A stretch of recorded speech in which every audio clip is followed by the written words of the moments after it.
How to make slow motion videos in TikTok.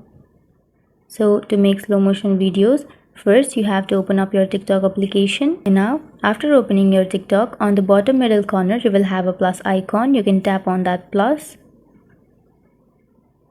And after tapping that, you can tap on upload and then you can upload your videos, or you can also make a video right now.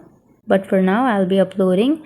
So go to the video section and then choose a video that you would like to make a slow motion.